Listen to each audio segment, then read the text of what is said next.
Well, hi everybody. I am in the most comfortable virtual classroom ever. I hope you're comfortable wherever you're learning from today. I'm in an LS 500 and I can't wait to tell you all about it. Let's go learn together. Parking sensors are integrated into the front bumper and grille.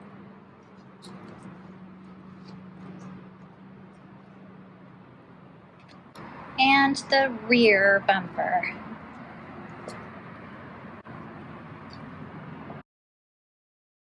Your smart key has a lock button, unlock, power trunk opener, and a panic or alarm button. Now, if you're still using that alarm button to locate your vehicle in a parking lot, go ahead and change over to the Lexus app. Every new LS comes with a complimentary trial of all Lexus Inform services. The Lexus app has Lexus Inform Remote built right in. It even includes the ability to locate your vehicle in its last parking place. The Lexus Inform subscription service does rely on a cell signal to locate the vehicle, but once it's found it, just zoom in for more detail. So as long as you have your smart key on you, whether it's in your pocket or your handbag, it doesn't matter. You can use the push button that's on the right-hand side. It's a little touch pad, and then it'll power open for you. And then you have another push button to close just on the left-hand side inside the trunk lid. Keep in mind the trunk button on the smart key for the LS will open the trunk, but it won't close the trunk. To close the trunk, please make sure to press the button inside the trunk, the button inside the vehicle, or use the kick sensor. My favorite way to open and close the trunk on the LS is with the kick sensor. You're going to aim between the two center parking sensors. Again, make sure you have your smart key on you. Just kick and step back. So you don't have to actually make contact with the bumper and yourself. We don't want to do that. So just nice and simple, kick and step back. It's just looking for the retrieval of your foot. Nice and simple. Let's do that one more time. Kick and back. So if you decide to close the LS trunk and then change your mind, you can do that too. Kick to close, and then, what if I forgot something? Kick again, and it'll open back up for you. Just listen for that tone. Let's take a look inside the trunk. Make sure to hold on to the bracket for your front license plate if you live in a state where a front plate is required on your vehicle. Your first aid kit is located just on the right-hand side. There are a few different compartments in the trunk to be aware of. The large compartment houses the 12-volt accessory battery. On the right-hand side, if you lift up, you'll have tools for emergency towing, as well as the wheel lock key. The wheel lock key fits the wheel lock. Locate the lug nut with the wave pattern. That's your wheel lock. It just slides into its storage spot. Make sure it's nice and snug so it doesn't rattle when you're driving. And when you restore the felted cover, you'll notice that there are snap-in places and they just pop right into place, very gently. Pulling up on the left-hand side, you have an additional fuse box. Also the same pieces that just snap into place so everything is nice and snug and quiet in the trunk while you're driving. What you don't see in the trunk is a spare tire because your LS has run flat tires. It will even say run flat or tubeless, a great indication that your vehicle has run flats, the run flat logo on the sidewall of the tire. To lock, unlock, and start your LS, you have to have your smart key on you. Unlocking the LS is as simple as putting your hand in the door handle. You can also lock the LS on any of the 4 doors. simply touch the indentation. When you unlock from the driver's door, for safety reasons, it unlocks the driver's door only. For convenience, if you prefer, just swipe your hand in the door handle of any other passenger door and it will unlock the entire LS. Optional power door closers will bring the door completely closed if it's left slightly open. This does apply to all 4 doors. But take note, it's just the portion of sealing the door completely closed. If you leave the door too far open, it's not going to power close for you. Vehicle height control offers an access mode that will allow the LS to rise to greet you when you unlock the doors. Let's take another look. When these features are turned on, the adjustments happen automatically, and they make it much easier to enter and exit the LS. Moving into the rear cabin, you'll note that both outboard seats come equipped with the lower anchors for the latch system. Make sure to follow manufacturer's instructions for installing your car seat. All 3 rear LS seats have top tethers for car seats. Simply lift up to access the tether point. Heated seats for the right side passenger with 3 levels of heat available. Same for the left side passenger with 3 levels of heat. You also have an auto feature for the heating element in both seats. You can control the sunshade, power sunshade. When you put the LS in reverse, the sunshade will retract automatically. And if you need more room in front of that right seat, you can adjust the front right passenger seat as long as the passenger is not detected in the seat. You can even fold and tilt the seat back forward.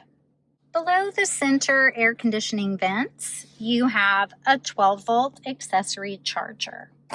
At the top, you have mirrors that are lit and hooks at the ceiling mount for dry cleaning.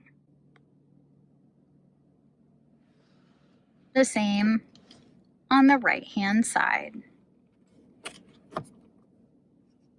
Just push to reveal the hook and push it back to store. Moving overhead for the rear cabin passengers, notice that there are individual light controls.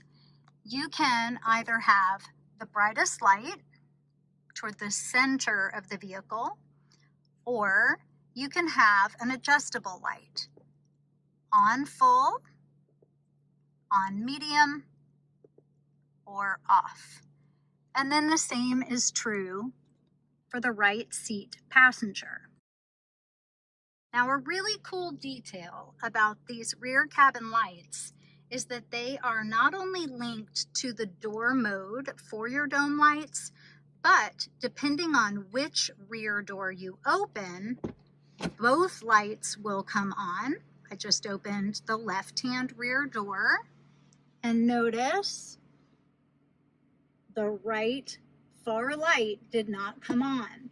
If I had a rear passenger in that right seat, they would not be disturbed by a full light coming on. However, if I open the right door, then both lights come on over the right side passenger, but not the left. So I share that with you so that you have a better understanding of the attention to detail that's gone into the design and the functionality of the LS. It seems like a really small thing, but if you don't understand that it's doing it on purpose, it could cause confusion. We don't want that. We want you to understand that it's all about the details. There are a variety of different finishes and trim levels for the LS.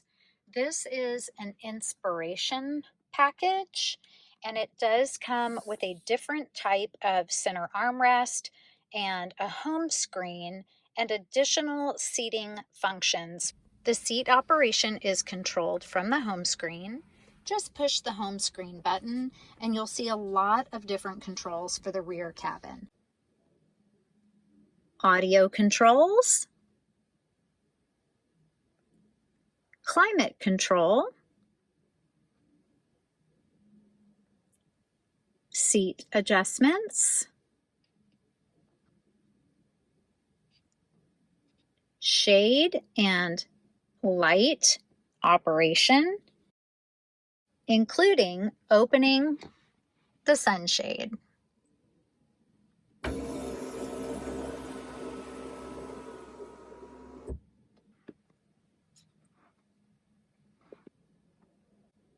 And settings. You've got heated seats. You can adjust the climate control and then increase the volume for the sound system. And then you have shades that are for the rear windows. That is the center back shade. And the side shades. So you can completely shade the entire back cabin. All with a push of a few buttons. So to adjust the recline, push the seat button. You can select left or right. I'm in the right side seat, and then I can make an adjustment. I can also set the memory position. I can touch a different section on the seat and raise or lower. Adjust lumbar support.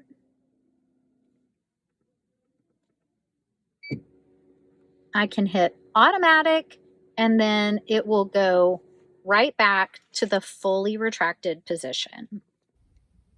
For additional lumbar controls, just press. You'll hear it and you'll feel the adjustment happening.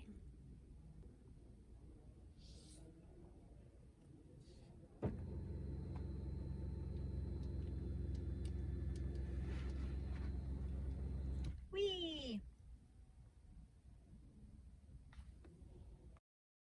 I've adjusted the seat position so that it's reclined as much as possible. So just be aware that it does say seat back. So when you are moving it, it is going to not only adjust the back of the seat, but the seat bottom cushion as well.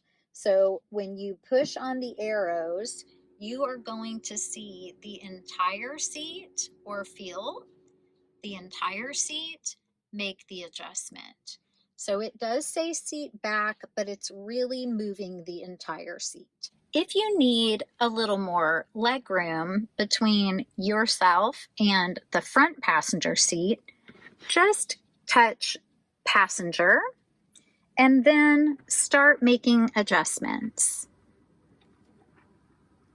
Obviously, not with a person in the seat.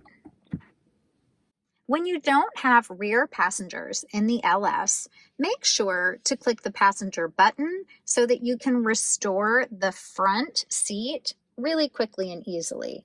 Just press the return button, and then you'll be able to have that seat come back into place. Push the button on either side of the armrest to open not only for storage, but for USB ports. The first thing to do in your LS is adjust your seat position. There are a lot of adjustments. You can move it forward and back, raise and lower the hip point, raise and lower the front cushion, including extending the front support or retracting. You can tilt your seat back until it's comfortable for you and adjust lumbar support. You can make additional seat position adjustments with this button. Push the seat position adjustment button, and then you can select driver seat adjustment for things like moving the headrest. Do you want to raise it up or bring it down? Additional adjustments would be for shoulder support, mid-back, and lumbar. Now remember that you did have some lumbar adjustment with the buttons on the side of the seat bottom.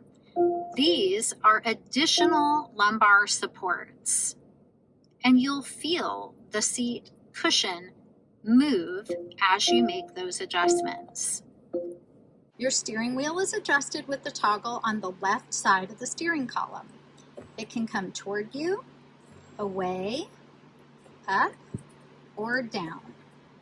To adjust your side mirrors, select L for left or R for right, and then you'll use the touchpad to make your position adjustments. Once you have everything where you want it, in the position you would like to save, push Set, let it go, and push your number, either 1, 2, or 3.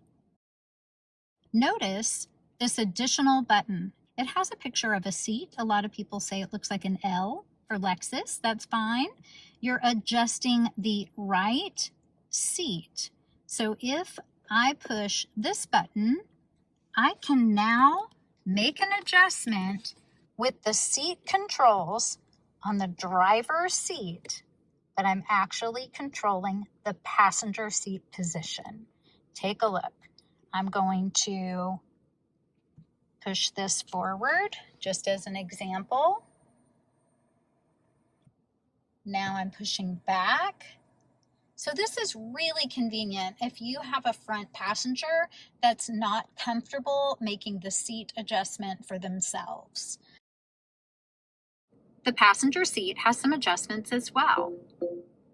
Once the passenger seat position is selected, go ahead and save it. Push Set, let it go, and passenger position 1, 2, or 3. In this LS, you have a massage feature for the driver. It's called Driver Seat Refresh. There are 5 different massage functions. If you highlight each type, notice the light pattern. It indicates the direction of flow. You can customize the intensity by moving your finger down along the touchpad, and you'll see it increase or decrease. You'll also feel it. When you have it where you want it, click down. So can you see that?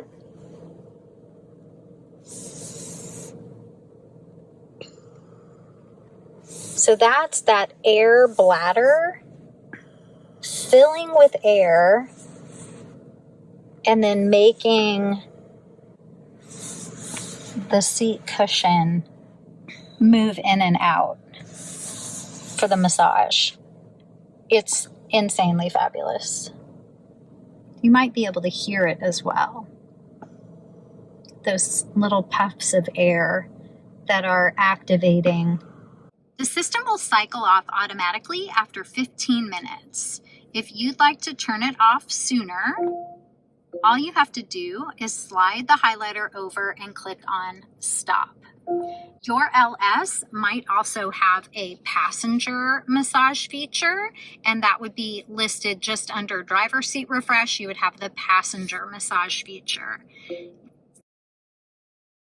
Also note that you can fold in your mirrors on your LS, and then to open them, I always recommend that you push the word auto instead of power opening them with the power open and close button. When you have them in auto, they will automatically fold for you when you lock your LS. It's just a great indication that your vehicle is locked. To lock the LS, simply touch the indentation, and when you have power folding mirrors engaged, you'll notice your side mirrors fold in. Your LS has the capability of customizing for left and right side mirrors the angle of tilt when the LS is in reverse. I'd like to show you how to do that. Before we learn how to customize the tilt and reverse mirror position, we have to have an understanding of how to shift the LS into reverse. Let's take a look. So this is a great time to segue into what is different about this shifter for the LS. Notice reverse, neutral, and drive.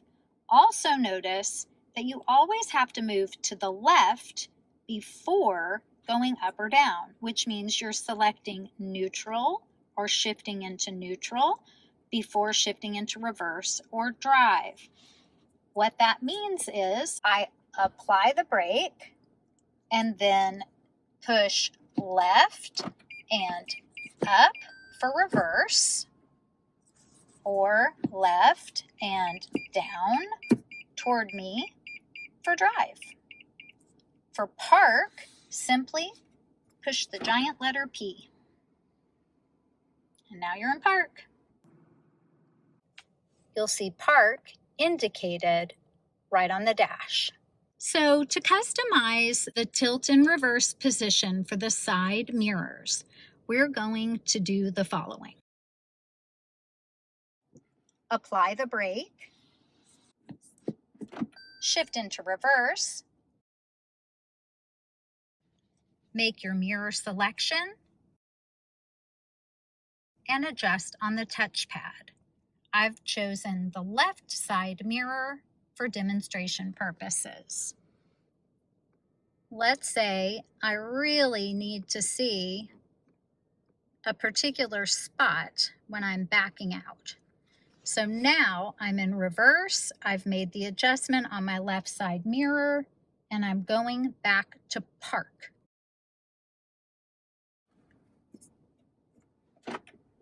Now that position has been memorized. Let's test it out. Apply the brake, shift into reverse, and the position we just programmed is there. If you don't want your mirrors to tilt, just deselect so that you don't have a light on your left or right mirror button, and then they will not tilt when you shift your LS into reverse. Shifting into gear will activate your view monitor. Let's take a look at how that works.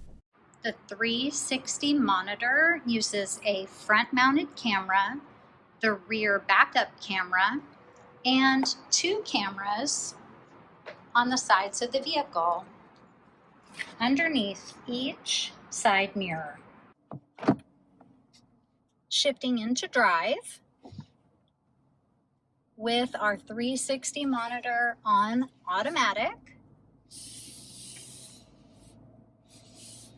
As I accelerate, it will clear the monitor screen and go back to whatever you had on your screen before. In this case, we were on the map. If you had it on the radio, it would go back to your audio screen. But if we slow down, as though we're in traffic or perhaps pulling into a parking place, you'll see that camera monitor come on again automatically. If we turn auto off, then we need to manually select when that comes on. So if we accelerate, Once it goes off and we start to slow down and come to a stop again, it's not going to come back on unless we push the view monitor button on the left-hand side of the steering wheel. So we would be coming all the way over here to our view monitor button. Most people do prefer to have it in automatic. So to change to auto, just click on the word auto using the touchpad and make sure you have the blue highlight.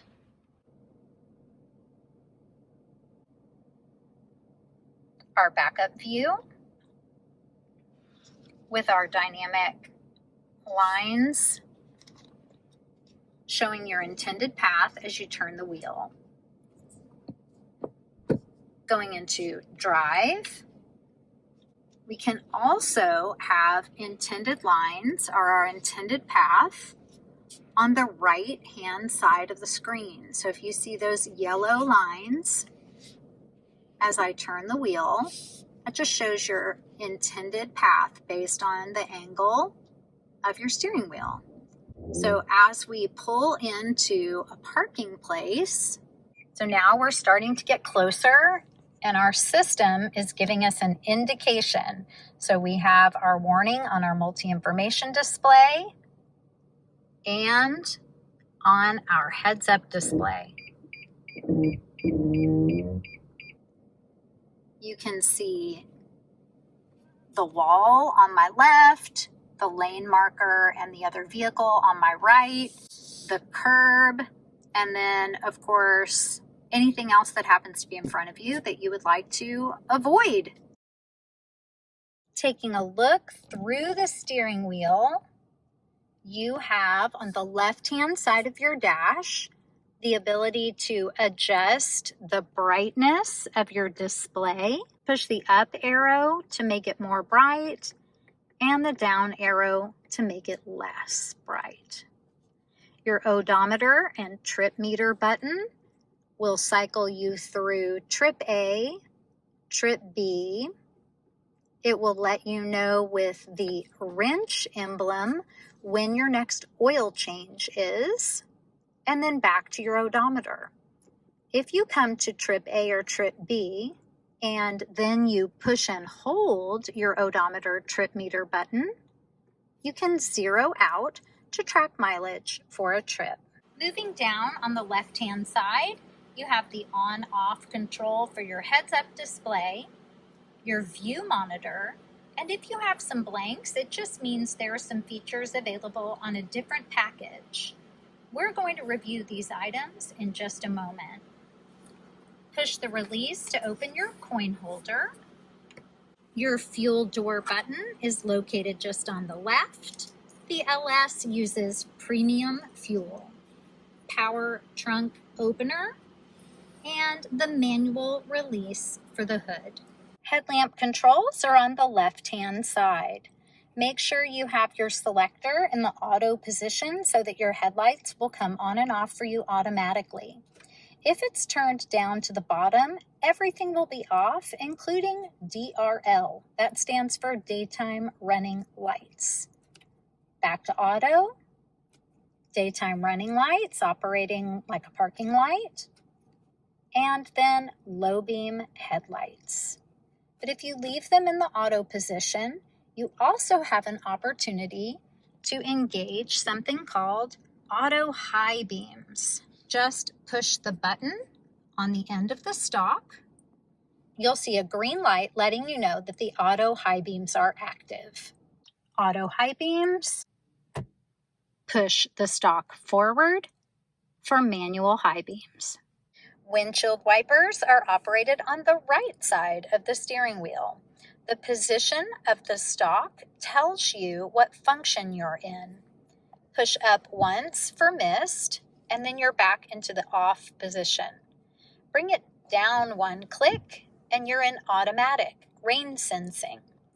You can adjust the dial for the sensitivity of the auto wipers here. Bring it down one more click, and you're in low, and at the very bottom, you're in high.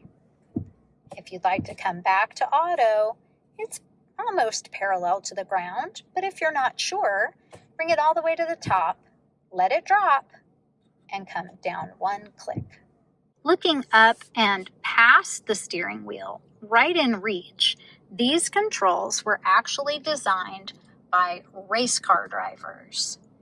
This is your drive mode selector. You have a lot of options. To come to normal, push. Push again for a custom mode. This means you would go into your settings and choose which features you want to operate in sport mode or eco mode or comfort mode to customize your favorite drive mode. Twist up for sport, and then up again for Sport S+. From normal, coming down to comfort, eco, pushing the button in to go back to normal, push again for custom, twist the dial up for sport, and up again for Sport S+. Take note that if you have selected custom, on the right side screen, you have an opportunity to immediately customize those settings. You can have powertrain in power, normal, or eco. You can adjust the chassis feel for sport, normal, or comfort.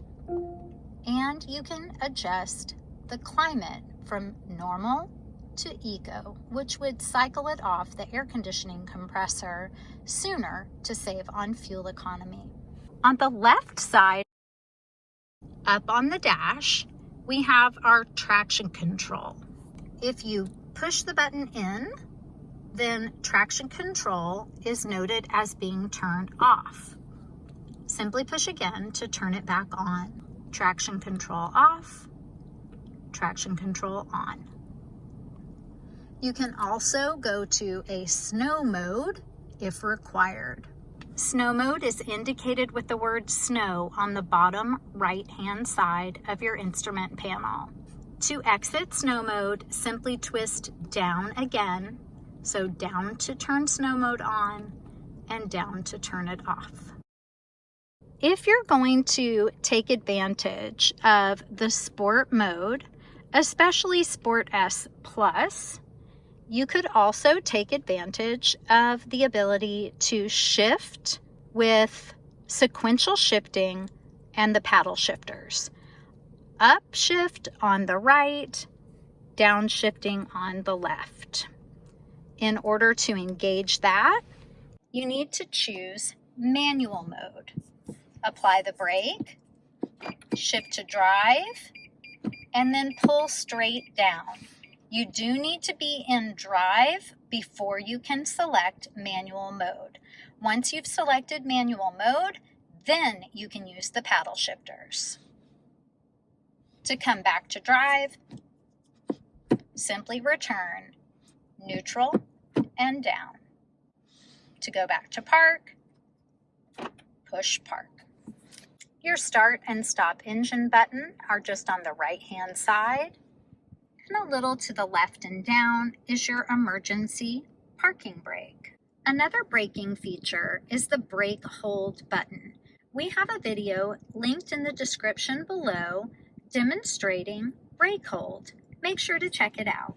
Moving up from the steering wheel, you'll note the buttons for Home Link so that you can power open a garage door or gate right from your rear view mirror. On the headliner of the vehicle, you have controls for your shade and your moonroof. Your shade buttons are all on the left-hand side. Powering open and closed, shades only. To open the glass for the moonroof, simply use the open-close button. You can also tilt the back of the moonroof just to get some fresh air.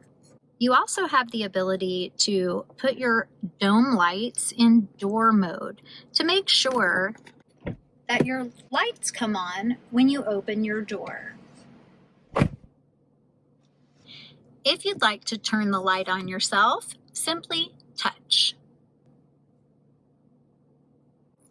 Your Safety Connect button is located just behind a door so that you don't accidentally engage it, but make sure to check out your Safety Connect features. With your new LS, you have a complimentary trial period for all Lexus Inform features. You also have a glasses holder. Let's work from left to right on the steering wheel.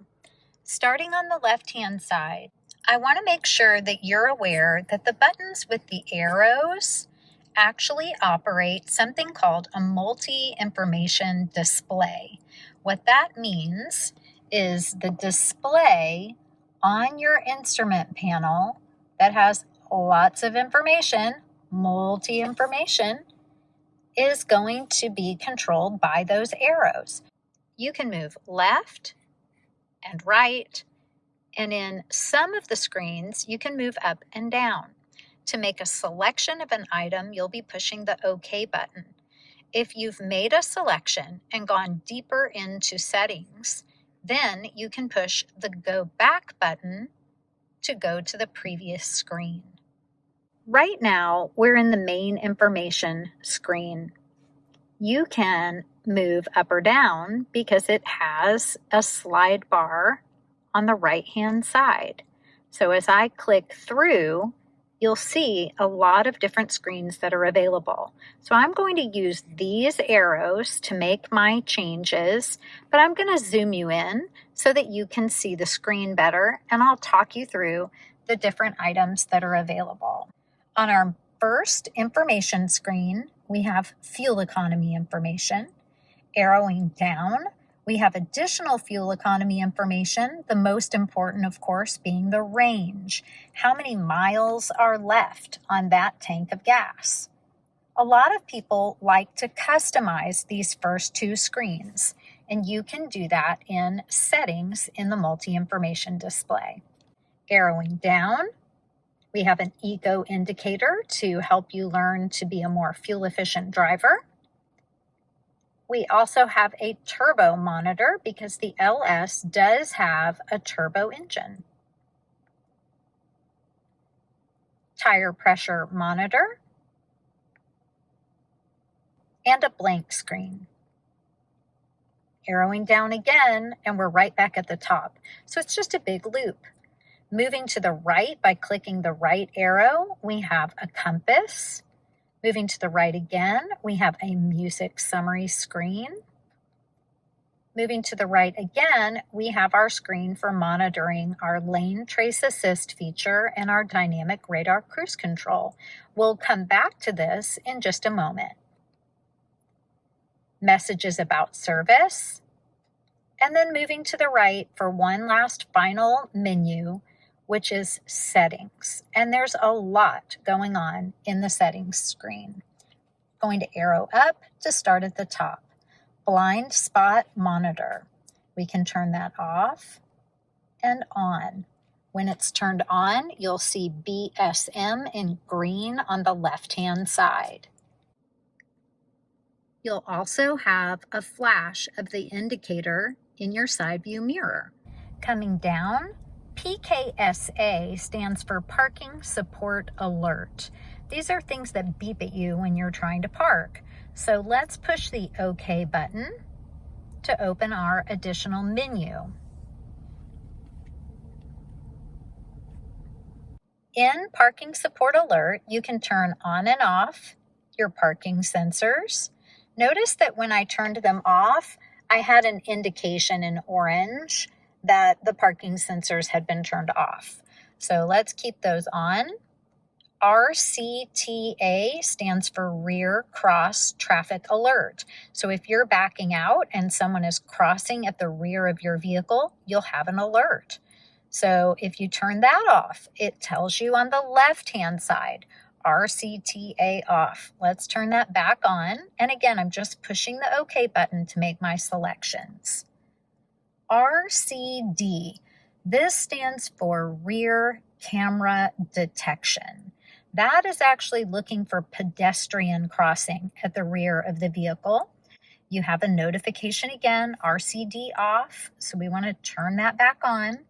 And then you can customize your alert level just by pushing the OK button. Now we'll push the Go Back button to go to the previous menu screen. This icon represents auto braking, and on some vehicles it's called PKSB, Parking Support Brake. So we just reviewed Parking Support Alert, so that's the vehicle telling you, hey, something is potentially wrong. Parking Support Brake means, hey, I'm going to go ahead and stop the car now because I've given you an alert and you are needing more help. So Parking Support Brake works in conjunction with Parking Support Alert. When you're getting an alert from the parking sensors or rear cross traffic alert and you slow down but you're not applying the brake completely, the auto braking or the Parking Support Brake will go ahead and apply the brakes. Now, it is not a slow, sweet, little gentle stop. It means business because it's trying to protect you and your Lexus.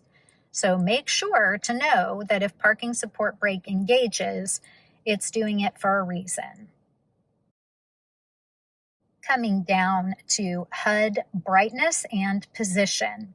So we have a few things that we can customize on the HUD, the heads-up display. So we're going to focus right now only on heads-up display, and then we'll continue to move through our settings. We turn our heads-up display on and off with the button that we looked at on the left-hand side. Once it's on, you will notice it is only visible to the driver. It looks like it's through the windshield, just a few feet in front of the glass. Now let's take a look at how to adjust that. So we can open the brightness and position by pushing OK. We can increase or decrease the brightness by pushing the left and right arrows, and we can raise or lower the entire heads-up display by pushing the up and down arrows. Let's take a look at the display so that you can see the position adjustment. When you raise and lower it, you'll see some brackets around the image to give you an idea of the full width of the display. Pushing the Go Back button, I'm going to jump you through some other items that we will come back to, but we are going to Vehicle Settings. I promise we'll come back to these other things, but we're going to do all of the heads-up display at once. Now in Vehicle Settings, we're going to open up Heads-Up Display. These are all things that we can customize to show in the heads-up display. Do you want your tach information to show either not at all? Do you want an eco indicator or just the tachometer? Tachometer is standard. Push the Go Back button. HUD driving support. Do you want navigation information, driving assist, compass, audio? Driving assist would be things like, do you want parking sensors, front cross traffic alert, rear cross traffic alert? Do you want those types of alerts depending on the equipment on your vehicle? Do you want that to show up in your heads-up display? I'm going to always say, turn it all on, get used to it, see what's there. Then make changes later if you want to. Push your Go Back button and come to HUD rotation. This is very handy, especially if you are a person who has their wallet in their back pocket So a lot of times people don't realize this, but if you put your wallet in your back pocket and you sit on it, it does shift your hip position. So you can make a change to the rotation of your heads-up display. So let's look at how to adjust the rotation. Bring you up to where you see the heads-up display through the glass. And now I am going to move my arrows. Now we're using the left and right arrow. And to me, the heads-up display looks like it's tilted a little bit to the right. So I'm actually going to adjust my left arrow button until I like where it is. But just as an example to really make sure you can see what's going on, I'm going to now move back to the right. So hopefully you can see that adjustment happening.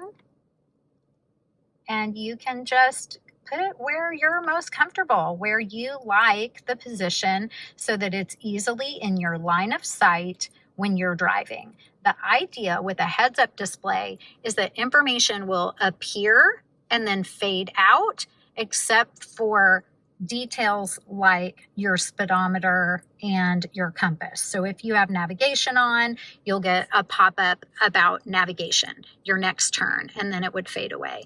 If you are changing stations on your sound system, then it will give sound system information, the next station that you've gone to, and after a few seconds, it will fade out. All right, let's push the go back button, go back again. And those are all of the settings for the heads-up display. We're going to push go back one more time and use the up arrow to go back to where we left off. So we went into our brightness and position for heads-up display, and then we went deeper into the heads-up display settings.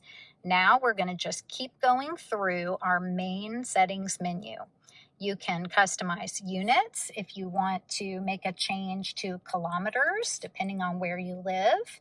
These are items that you can turn on or off or customize that impact lane trace assist. We're going to have the ability to turn that on and off here on the right side of the steering wheel. This button will turn it on and off. Notice the icon on the button matches the icon on the left-hand side for all of these items that you can customize. Lane centering and steering assist work in conjunction with dynamic radar cruise control. Steering assist will help give a little nudge of the wheel in the correct direction. Lane centering will work to keep you within the lanes. The lane trace assist feature is looking for lane markers or other indications to help the vehicle stay in the lane. If you are starting to veer out of the lane and you don't have your blinker on, because if you have your blinker on, it's going to override the system. But if you don't have your blinker on, you're going to get an alert. That alert can be customized. So we'll make sure lane centering is on, arrow down, make sure steering assist is on, arrow down, and we can change our alert. The chime is another option for an alert. Most people prefer the steering wheel vibration. That's the sound you just heard. You can customize the sensitivity to standard or high.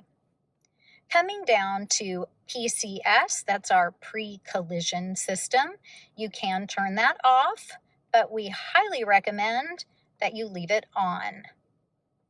You can instead adjust the sensitivity if you feel like you're getting warnings sooner than you would prefer. Back to vehicle settings. So vehicle settings is where we made the changes in the heads-up display for the detailed setting customization. So push your OK button, and this is where you can turn on and off the sway warning or customize the sensitivity of the sway warning. If you're wondering what sway warning is, Look right at the top. You see that lane trace assist icon, so you know what feature it's associated with. If you get multiple corrections in a row from lane trace assist and the system feels like you are not participating, it is going to pop up a picture of a coffee cup and tell you to take a rest. It's concerned that you're a fatigued driver. Pushing the go back button, you have detailed settings for blind spot monitor. You can adjust the brightness and the sensitivity so that the system looks farther back for vehicles in your blind spot. Pushing go back, you can come to road sign assist. You can turn it on or off. You can have it notify you if you exceed the speed limit that the camera has detected. You can have a visual notification, visual and audible, or no notification, whatever you prefer. Pushing go back, you can customize your notification level. If you've decided to be notified, do you want the vehicle to warn you 1 mile an hour over, 3, or 5 miles an hour over the speed limit? Pressing go back. Other signs. You can have no notification, visual only, or visual and audible. This would be for things like stop signs, yield signs, and right of way. Pushing go back again. There's our HUD. We've already made our customizations. Remember when we saw the vehicle adjust the height to come up to greet us when we unlock the door? This is where you can turn on and off the active height control, the access mode, and that's what we were experiencing when we were unlocking with Smart Access, and selecting the parking height. Selecting the parking height is very important if you park in a particular spot with a very high curb. Pushing go back. You have the ability to turn the kick sensor on or off. You know, I love that kick sensor. I would leave that on. Tire pressure warning system, scheduled maintenance, and oil maintenance are all customizations that are done by a technician at the dealership when you have service. If we arrow down again, we're right back at the top of our vehicle settings. Push our go back button. Meter settings is the final item in our multi-information display. Push OK, and you'll be able to modify the language for the display. Units, you can choose to have a digital or analog speedometer, or digital and analog speedometer. Remember I told you that those first 2 information screens that were about fuel economy could be customized? Well, this is where you take care of that. So these are things that are metered or calculated. Drive Info 1 and Drive Info 2. If we click Drive Info 1, we could decide that we like that. We like the bar type of display showing us our fuel economy, our average fuel economy after reset. But let's take a look at that second Drive Info screen. So I pushed the Go Back button. I'm going to highlight Drive Info 2 and push OK. And let's say we don't need an average speed calculation. We'll highlight it, push OK. And maybe what we want is elapsed time. So how long has the engine been running since we started it? Or maybe we say, you know what, I really want to know how many miles per gallon I'm getting on each tank of gas. So that would be an after refuel calculation. Just highlight the item you want and push OK. Then push the Go Back button, and then push Go Back again to be in your main menu. Arrow to the right, and there we are. We have our current fuel economy. This is our Drive Info 1 screen. And on Drive Info 2, now we have our range and our calculation for per tank of gas. How many miles per gallon are we getting? Now, keep in mind, this vehicle has really not been driven much at all. It's only got 29 miles on it. So you'll see that calculation start to look normal on your brand new vehicle after about 2 tanks of gas. So let's just check in on those very last items in our settings screen. This time, I'm going to use the left arrow button and shortcut, because if I go to the right, I have all these other items to click through.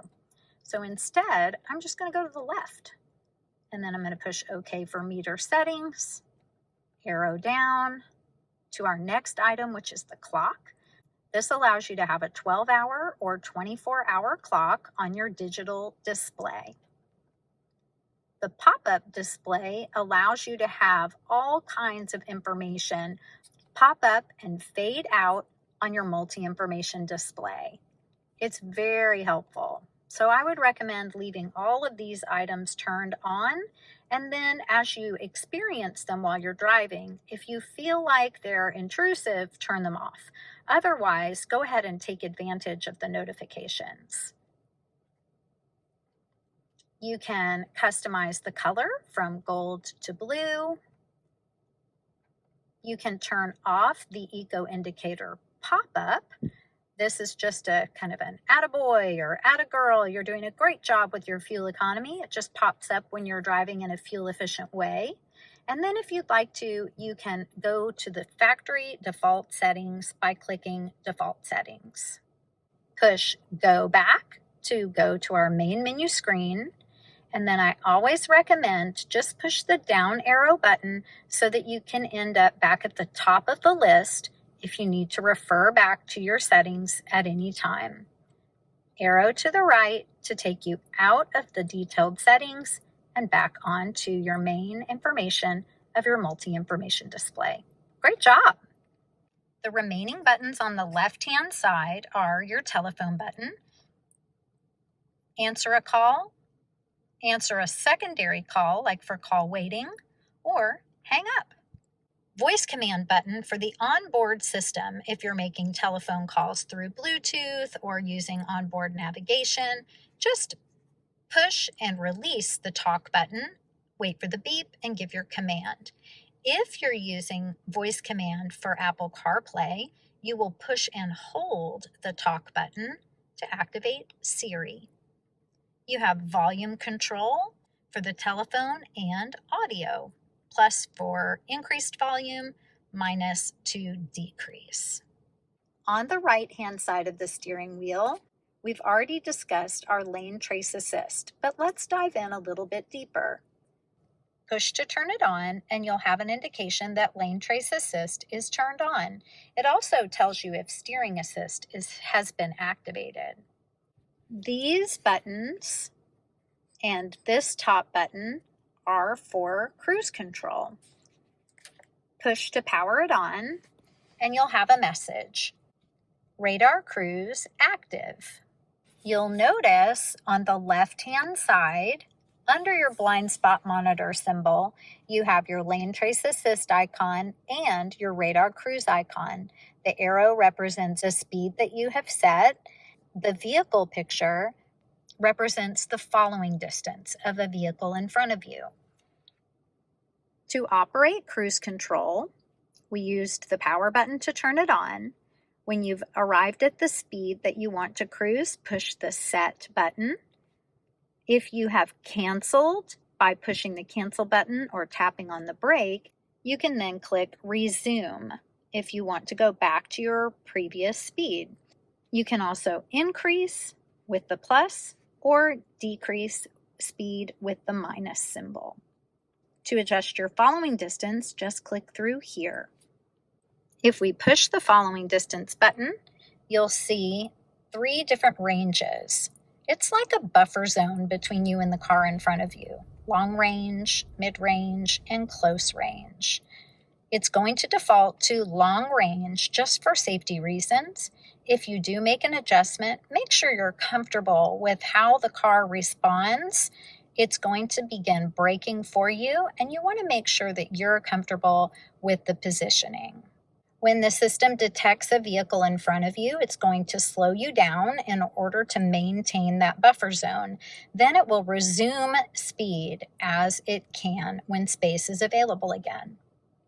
If you prefer standard cruise instead of the radar cruise version, so you only want to set a speed and you want to monitor your braking, instead of pushing to turn on the feature, push and hold, and then you're going to see it switch from radar cruise to standard cruise. You'll notice on the left-hand side, we just have a gauge with an arrow letting us know we're only setting speed, not a following distance. Our remaining buttons on the right-hand side are for the audio system.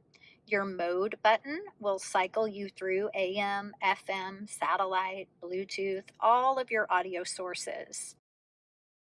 And if you push and hold the mode button, you can actually pause or mute audio.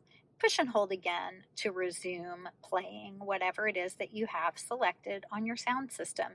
This is really handy if you're in the middle of a conversation or if you go through a drive-through and you need to talk to somebody. You don't have to turn off your sound system or turn down the volume. Just push and hold.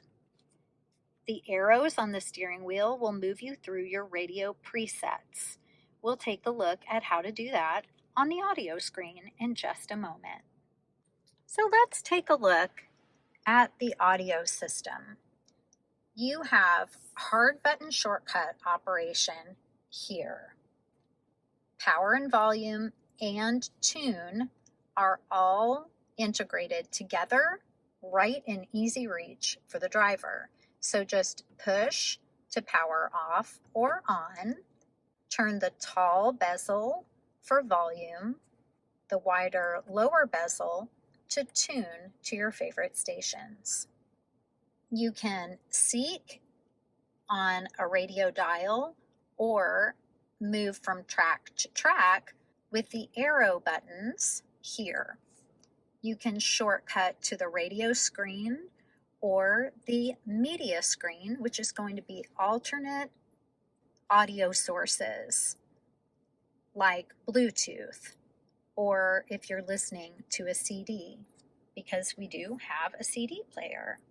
Single disc, eject here, and all the other operation for the CD is going to be on the main screen. So if we push the radio button, you'll see the radio screen appear. Then you're going to make your adjustments with the touchpad and just slide your finger up, down, left or right to go wherever you need to go. If you want to see sources, click on source. If you're not comfortable working with the touchpad, then think of the other ways that you can give the system commands. So if you didn't want to use the touchpad to select source, remember that our mode button also toggles you through sources. So I'm going to push the mode button and you just watch how it jumps us through. FM, satellite, AM. If a Bluetooth device was available, it would pop that up as an option. So you can use your mode button. You can use your touchpad to select your sources, or you can use voice command. Let's check that out. The first time that you use the audio system button, it's going to prompt you about video tutorials that are available. If you have time to follow through the tutorials, then go ahead and take the time to explore. If you don't, you can simply push the button a second time to override. Take a listen. Before you start, consider viewing the available video tutorials or voice training functionality. Select the Do Not Tell Me Again option if you do not want this reminder again, or just push the talk button to continue. The tutorials and training will always be available from the voice settings menu. Let's give an audio voice command. Because this is an onboard system, we're just going to push and release and wait for the beep. Our keywords are going to be tune to, and then I'm going to give the radio station. So take a listen. Tune to 96.5. 96.5 FM. Now that it's playing, I can save this as a favorite by selecting presets with my touchpad. Slide my finger on the touchpad and move the highlighter to the position that I want for this radio station. Push and hold, and it's selected. So all I'm doing to push and hold is selecting the spot where I want to save an item, pushing down on the touchpad, and holding until I hear the beep. The entire touchpad is going to press down all at once. You don't have to push hard. Let's try one more.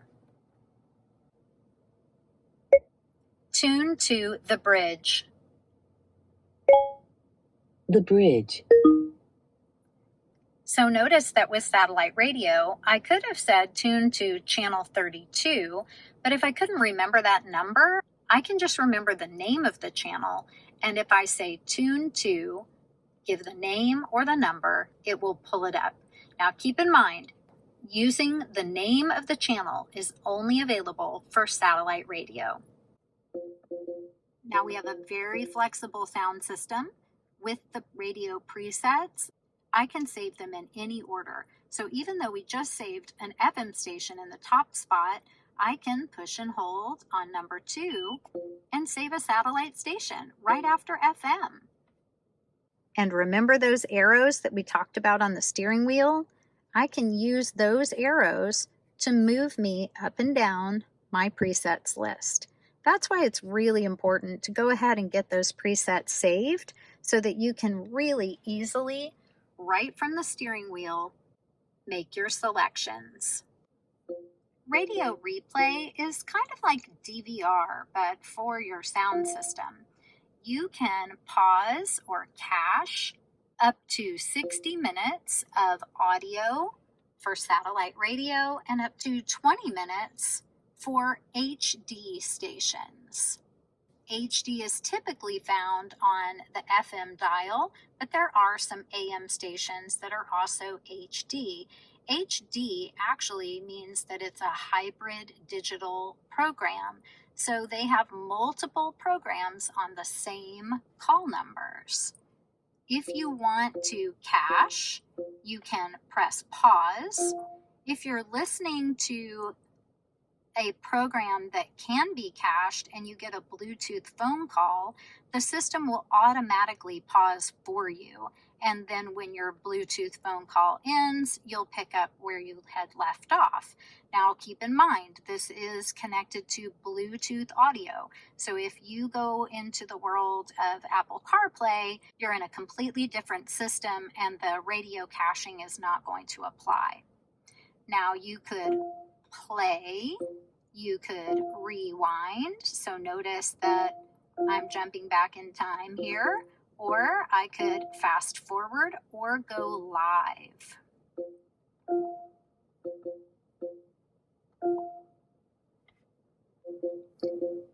We also have the ability to search a station list for AM, FM, and satellite.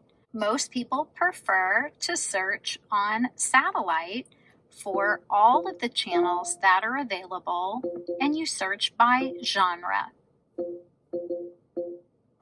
Our next item are additional settings for customizing your radio. Coming down to sound, you can adjust treble, mid-range, and bass. Keep in mind that when you make these adjustments, you're adjusting them for the particular sound source that's actively selected. So we were on a satellite station. If I turn up the treble and the mid-range, let's just keep track of the changes that I just made. And then if I come back to source and choose a different sound source, now let's go to FM, come back to sound settings, treble, mid-range, and bass, and we're back to that centered balance position because I haven't made any adjustments for FM yet.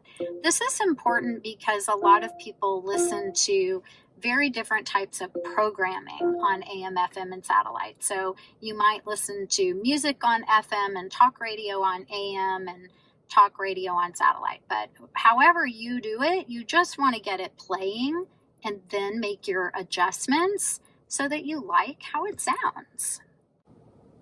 One last item to be aware of for the sound system is the ability to turn on a small side screen for your audio so that then you could push your map button and have your map view on the left and a split screen with audio on the right. Now you'll notice on the right hand side all of these other icons because you could do the reverse. You could click to have the map view on the right and push your radio button to have your audio on the left. No matter what you open, whether it's map, music, trip information, or climate information, anything that's on the large screen on the left-hand side can be pushed to full screen by clicking on the full screen icon on the bottom right corner. So let's watch that with the map. If we had the map on the left, music on the right, come to our full screen icon on the bottom right corner, click full screen map. So our other buttons that are on our center console are for climate control. You can adjust the driver's side temperature, the passenger side temperature. And did you notice that originally a temperature wasn't showing there? That's because this car is so smart, it actually knows that there isn't a passenger in the right side seat. And to try to save on fuel economy, it was focusing all of its attention on me because I'm in the driver's seat. But now I've made an adjustment and I've asked the system to cool down that right side seat, even though nobody is over there. And so it's going to do that for me. You can put your fan in auto. That means it's going to increase or decrease the fan for you based on the temperatures that you've selected and the outside temperature. You could turn it off or be in charge of the fan yourself. So less fan, more fan. You also have a front defrost and then a rear window and side mirror defrost. When you turn those on, you'll see a light. You can open and close the flow of air on any of the vents in the vehicle, and your two main vents are right around your hazard lights. So if you ever accidentally push your hazard lights while you're adjusting your fan, it's going to flash and you'll hear it and then just push again to turn it off. The climate control system is highly customizable. So if we push our main menu button and select climate. So right now I've just highlighted climate. You'll see that there are a lot of additional features that are available right at my fingertips. And we can go into those more by clicking climate. And there they all are on the left-hand side. So there are a lot of great features that you might want to adjust on the vehicle that you need to go into the screen to adjust, like air flow. Where do you want the air to come at you? Face only? Do you want... So notice that right now it's in auto. I had to select and then flick down to turn auto off. So if you ever see the word auto and you're not able to make an adjustment, just flick down on that touchpad until auto clears. Now to adjust your climate for your seats and the steering wheel, you have two options. Number one, come in and make the adjustments yourself. So this will allow you to turn the fan onto the seat, turn it up, down, or off. Same thing for heat. The two on the left are for the driver. The two on the right, heat and fan, are for the passenger. The steering wheel selection is in the middle and it's heat only. And it does heat the entire steering wheel. The other option is to turn on something called Climate Concierge. If we turn on Climate Concierge, it is like auto on steroids. So I'm going to click on the picture that's the icon of the Lexus logo and a person sitting in a seat. Now the vehicle is going to make fan speed adjustments, seating climate adjustments. Everything will be done for me. All I have to do is change my temperature. So watch the screen. I am going to crank up the heat, and look at that. My heated seats came on, my heated steering wheel came on. It turned off the fan that was blowing in the seat. If I really cool it down, it's going to crank up the seat fan. And that is Climate Concierge. So if you really want to just not worry about anything except the temperature, turn on Climate Concierge. To turn Climate Concierge off, you're going to take over the control by selecting the fan, and you'll see that the light has been removed from the left-hand side of the Climate Concierge feature. And then you can come back into the seating, turn the fan off, make whatever adjustments that you want to make. So did you see how when I changed and I made those adjustments, I was able to turn that auto feature off for everything? Rear seat controls. There are buttons in the armrest for the rear seat, but if you want to take over the heating and help somebody out back there, all you have to do is click on rear seat control. If we come to additional options, this is where you can also turn on and off Climate Concierge, Eco Heat and Cool, something called S-Flow. That is what allowed, it's like a smart flow. That's what allowed the car to know that it didn't need to send air to the front passenger seat. There is a weight sensor in that front passenger seat, so it decided there's nobody in there, I don't need to send air. This is a pollen filter. Dual is going to turn on and off automatically to allow for two temperatures so that the driver and front passenger can have separate temperatures. If you turn dual off, it's going to sync to the driver selected temperature. You can turn on and off your AC compressor, and you can activate the windshield wiper de-icer. Take note that if you are on the front screen, a lot of those items in the options menu that we just saw are all visible here, and they're activated by opening the settings menu. See the little double chevron icon by the settings? That is right here by your touchpad. Just give a push, and then all those items are shortcutted right at the bottom of your screen. If you have another item open and you use the right side shortcut, you have a lot of controls just on the small screen on the right hand side, including being able to turn dual off, control where the air is flowing, driver temperature, passenger temperature, and fan speed. You can also switch to the seat and steering control view. This is a great shortcut to know about. You can either leave the screen up or go back to full screen. So let's take a look at the other items in our menu. We've looked at climate control and audio. Let's look at destination. Notice that with destination, you can instantly come up to do a search, select a Go Home shortcut, look at recents, favorites, and contacts with addresses from your compatible Bluetooth linked smartphone.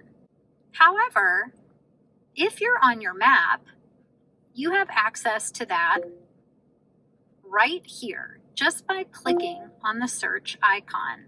And there they are, search, favorites, even destination assist.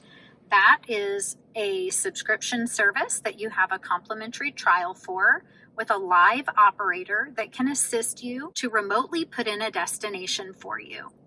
Recent searches, emergency locations, and right at the top, a Go Home shortcut. But you know me, what's my favorite way to give a command in the vehicle?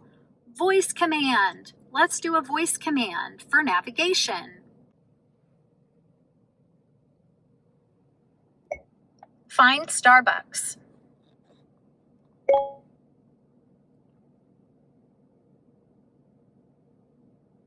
Showing results for Starbucks. Select the one you want. Say next page for more items. Number 1.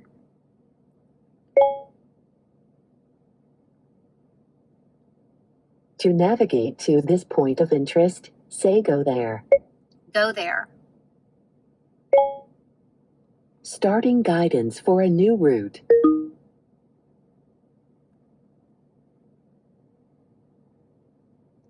So now we can either click OK or start to drive. Please proceed to the highlighted route, then the route guidance will start. If along the way we decide that we don't want navigation support any longer, we can click on the X and then click yes, that we want to delete our destination, or even better, cancel it with voice command. Cancel route. Route canceled. There are all kinds of great voice command shortcuts for navigation.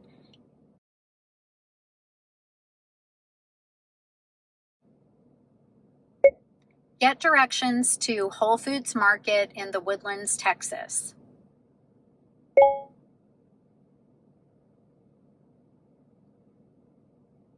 To navigate to this point of interest, say go there. Go there. Starting guidance for a new route.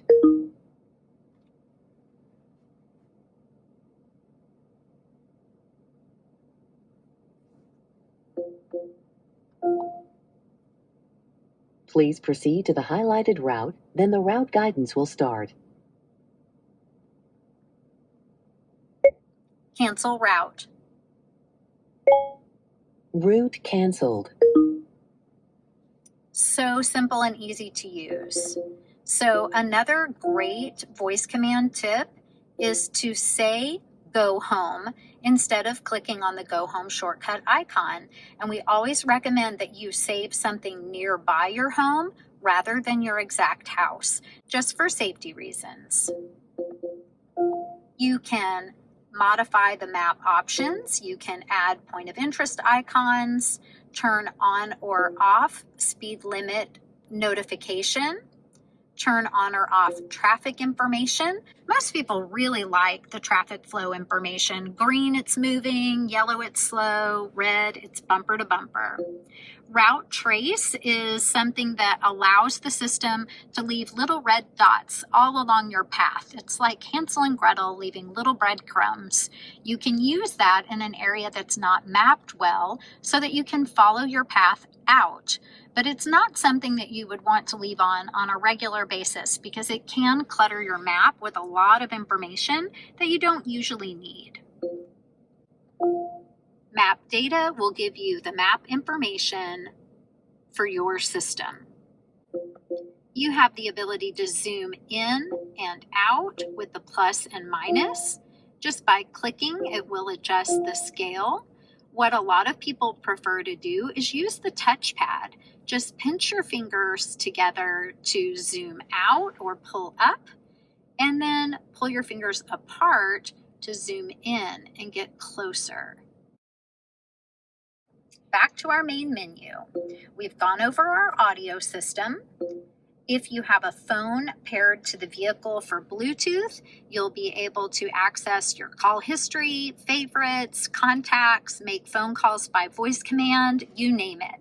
So make sure to check out the phone pairing video in the description below. We have a number of different videos that are linked.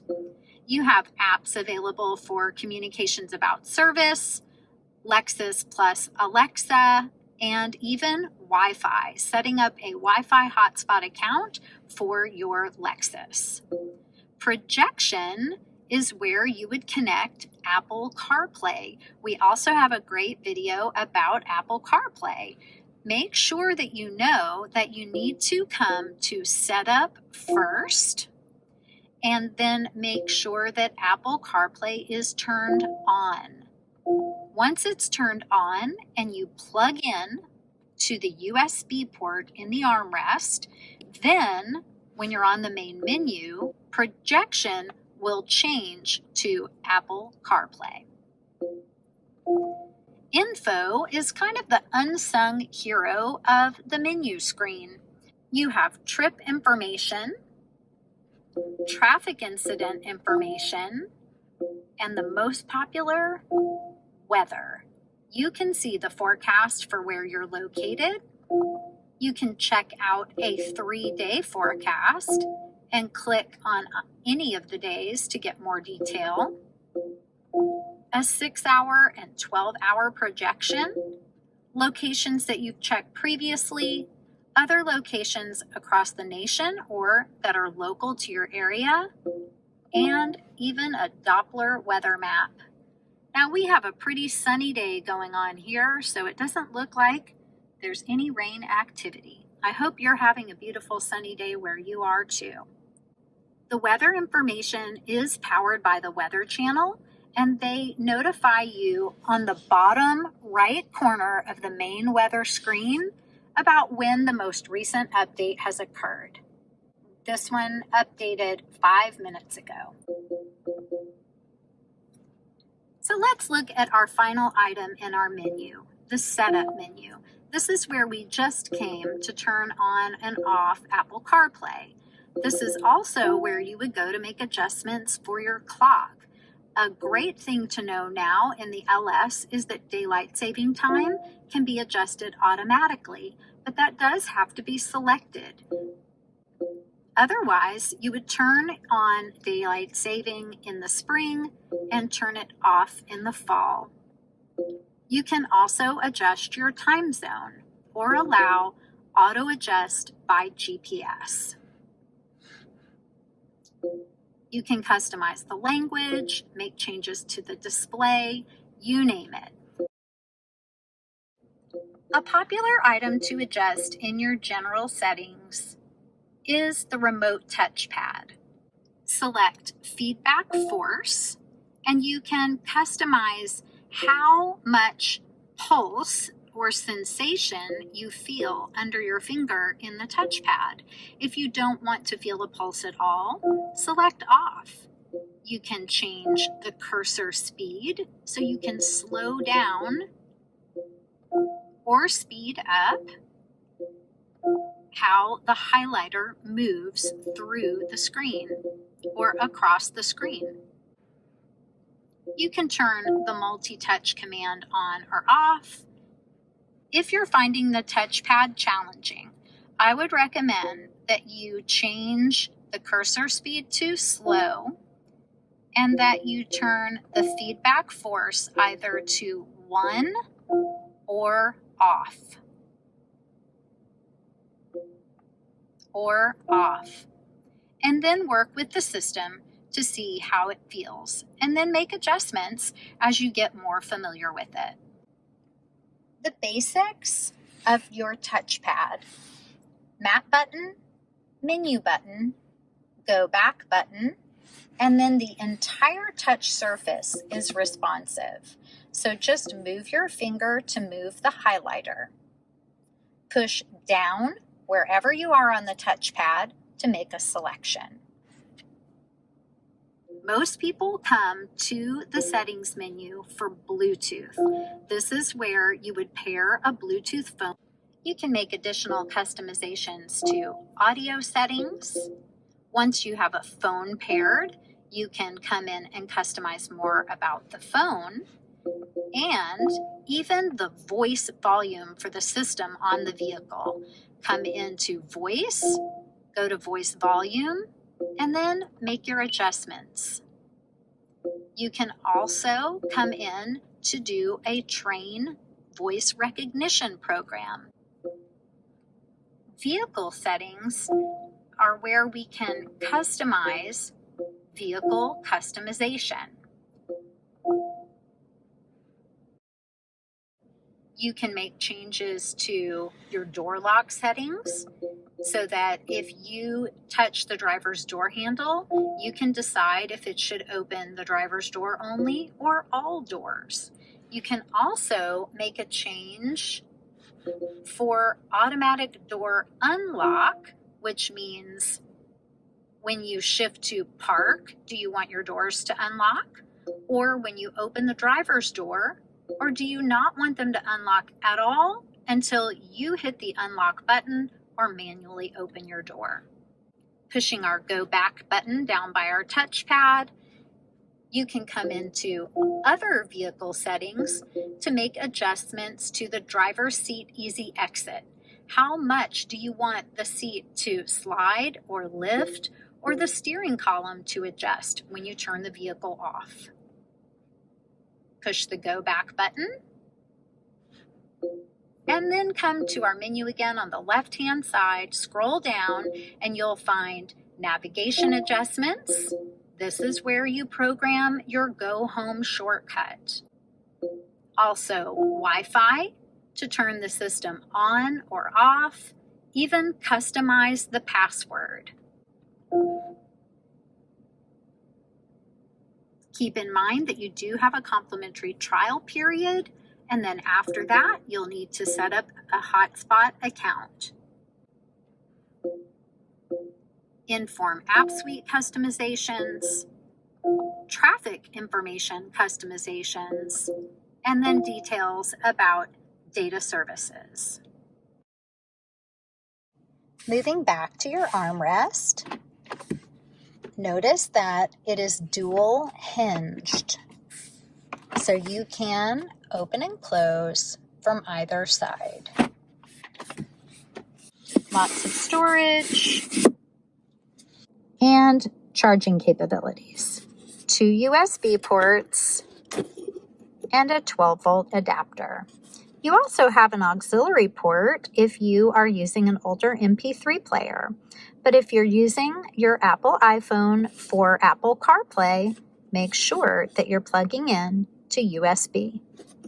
Well, I hope you learned a lot about your LS500 today. If you have any questions, or if you have features on your LS that we weren't able to go over, make sure to leave a comment below. Also, if you subscribe, you'll be notified each time we release a new tech tip video about your Lexus. Take care, and thanks again for visiting our Lexus virtual classroom.